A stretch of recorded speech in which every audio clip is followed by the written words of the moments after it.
ఎక్కడైనా ఒక చిన్న అవకాశం రాకపోతుందా మతాల మధ్యలో విద్వేషం పెట్టేద్దాం. చిన్న బ్యానర్ విషయం 2 మతాలు పెట్టేయడానికి చూశాడు పెద్దయిన మొన్న ఎక్కడ ఏలూరుపాడు ఉండి నియోజకవర్గంలో చిన్న బ్యానర్ విషయం. అంటే వాళ్ళ పేరు ప్రఖ్యాతల కోసం, హిందువుల మెప్పు పొందడం కోసం, హిందువులందరినీ తమకి అనుకూలంగా మార్చుకోవడం కోసం చిన్న విషయాన్ని కూడా మతాలకు అంటగట్టేసే నాయకులు ఉన్న ఇదే రోజుల్లో ఇక్కడ పవన్ కళ్యాణ్ గారు మాట్లాడిన మాట అసలు అద్భుత అంటాను నేనైతే. అక్కడ జరిగింది, అవమానించింది సాటి హిందువులే. తాళ్ళు కట్టుకున్న వాళ్ళు బొట్లు పెట్టి ఎవరో మన కొడాలి నాని ఆ రోజున దుర్గమ్మవారి టెంపుల్లో ఆ సింహాల గురించి జరిగిన టాపిక్లో ఆ పోతే కొత్తది తెచ్చుకుంటాం లేకపోతే ఇంకోటి చెప్తామని చాలా అవహేళనగా మాట్లాడాడు. మన ఇల్లును మనమే శుభ్రం చేసుకోవాలండి. పవన్ కళ్యాణ్ గారు ఈరోజు చీపురిచ్చుకున్నారు. ఎవరైతే హిందుత్వంలో ఉంటూ, హిందూ మతంలో ఉంటూ, హిందువులు అని చెప్పుకుంటూ హిందుత్వాన్నే విమర్శించే కొద్దిమంది బ్లాక్ షిప్స్ని, కొద్దిమంది పనికిమాలని తుడిసి మూలన పోగొట్టేయడానికి కానీ సిద్ధపడ్డాడు. వేళ ఇతర మతాల మీద హిందువులు రెచ్చగొట్టడానికి రాలే. ఈ పాయింట్ విన్న తర్వాతే నిజంగా సూపర్ అనిపించింది నాకు. ఏమో గతంలో ఆయన మాట్లాడిన కొన్ని మాటలు మాకెందుకో కొంచెం ఆందోళన కల్పించాయి.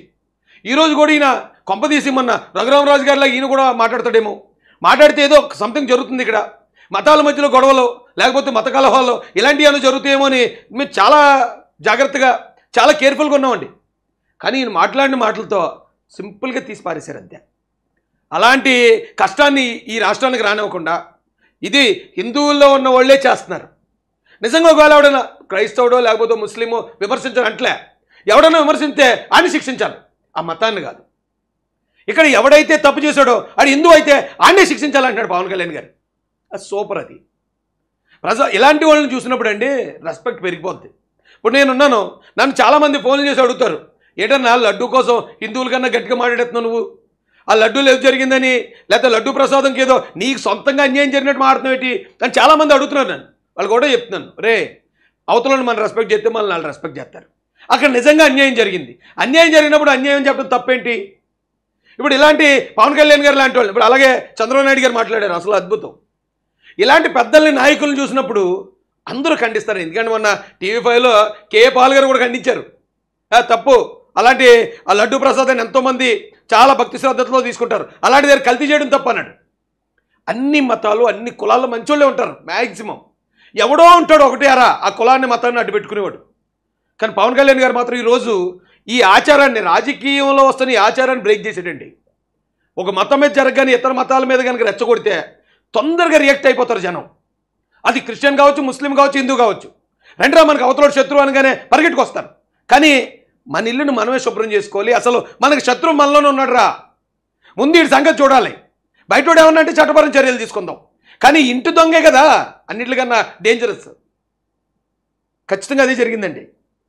ఒక కొడాలి నాని, ఓ రోజా, ఒక విజయసాయి రెడ్డి, ఒక సజ్జల రామకృష్ణారెడ్డి, ఒక వైవి సుబ్బారెడ్డి, ఇలా ఎవరైతే కోర్ టీం ఉన్నారో జగన్ చుట్టూరా వీళ్ళందరూ హిందువులే. ఇంతమంది హిందువులు ఉండి ఎమ్మెల్యేలు, ఎంపీలు, మంత్రులు అందరూ హిందువులు ఉన్నారు మెజారిటీ.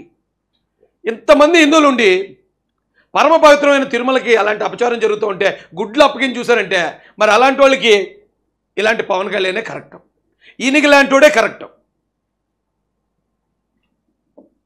చేస్తా ఉన్నా ఈ ఎంటైర్ ఈ విషయంలో వాళ్ళు మతం పుచ్చుకున్నారో లేదో నాకు అన్నీ తెలియదు. వైవి సుబ్బారెడ్డి గారు ఉన్నారు, భూమన కరుణాకర్ రెడ్డి గారు ఉన్నారు, వారి కుటుంబ సభ్యులు ఉన్నారు. ఎవరైనా సరే మీరు మతం పుచ్చుకున్నారో లేదో నాకు తెలియదు. అవన్నీ అది బయటికి చెప్పుకుంటారో నాకు తెలియదు. నేను అది కూడా మాట్లాడట్లా. ఇది కూడా చాలా గొప్ప విషయం అండి.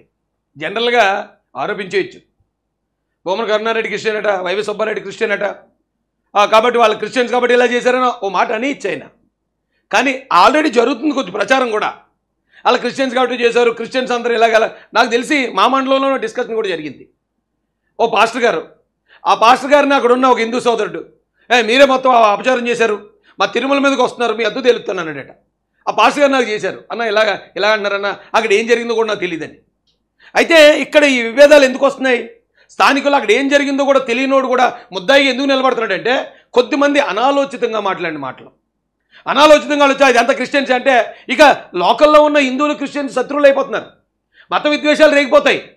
నిజంగా ఒకవేళ క్రిస్టియన్స్ ఉన్నారనుకోండి చాలా క్లియర్గా, అప్పుడు ఈయన ఎలాగైతే చెప్పాడో ఏమో క్రిస్టియన్ గారు నాకు తెలియదు, రెచ్చగొట్టలేదు ప్రజల్ని, వాళ్ళు క్రిస్టియన్సే అంటే ప్రజలు రెచ్చిపోతారు. ఈయనకి సపోర్ట్ కూడా పెరుగుతుంది.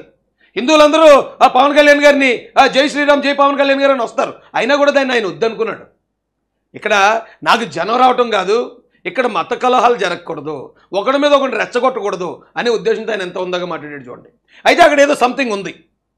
ఈయనైతే వాళ్ళు గొడవలు ఎందుకని మాట్లాడారు, కానీ సీఎం చంద్రబాబు నాయుడు గారు మాట్లాడారు దానికోసం. సీఎం గారు చాలా క్లియర్గా చెప్పారండి. ఈయన ఆలోచించలేదు, ప్రాబ్లం ఎక్కడుందో ఆ ప్రాబ్లంకి సొల్యూషన్ తీసుకురావాలి కాబట్టి చంద్రబాబు గారు అయితే చెప్పారు పాయింట్.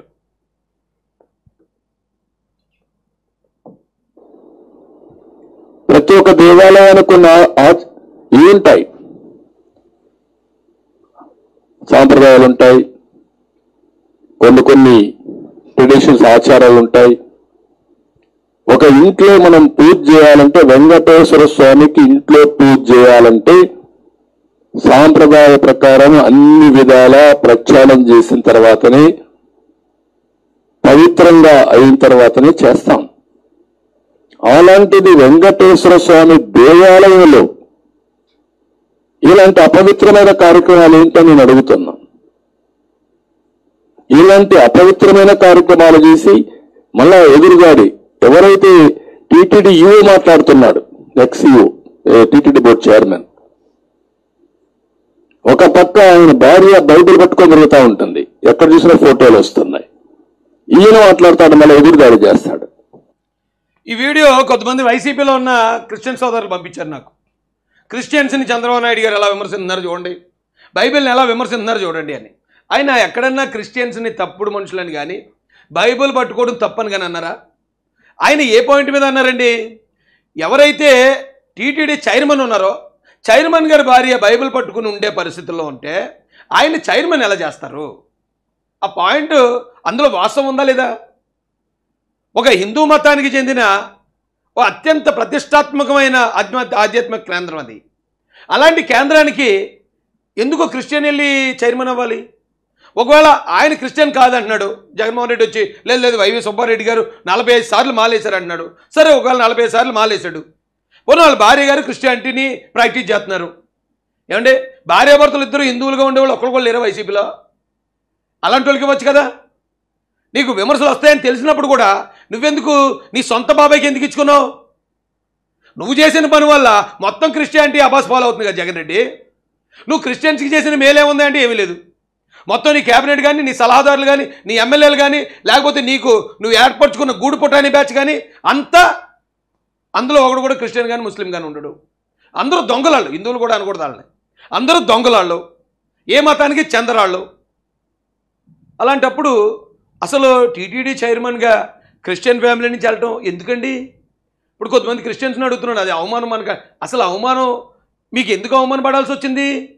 ఆ క్రిస్టియన్గా ఉన్న ఒక వ్యక్తి తప్పు చేయటం వల్ల, ఆ తప్పు చేసిన వ్యక్తిని మీరు కూడా ఖండించారనుకోండి, అది క్రిస్టియానిటీకి అంటుకోదు. ఇప్పుడు పవన్ కళ్యాణ్ గారు చూడండి, చక్కగా ఆయన ఏమన్నాడు, హిందువుల్లో ఉన్న వాళ్ళే తప్పు చేస్తున్నారు, హిందువుల్లో ఉన్న వాళ్ళు ఎలా చేశారని ఆయన సొంత మతంలో ఉన్న వాళ్ళని టార్గెట్ చేసి సొంత మతంలో క్లీనింగ్ మొదలెట్టాడు ఆయన.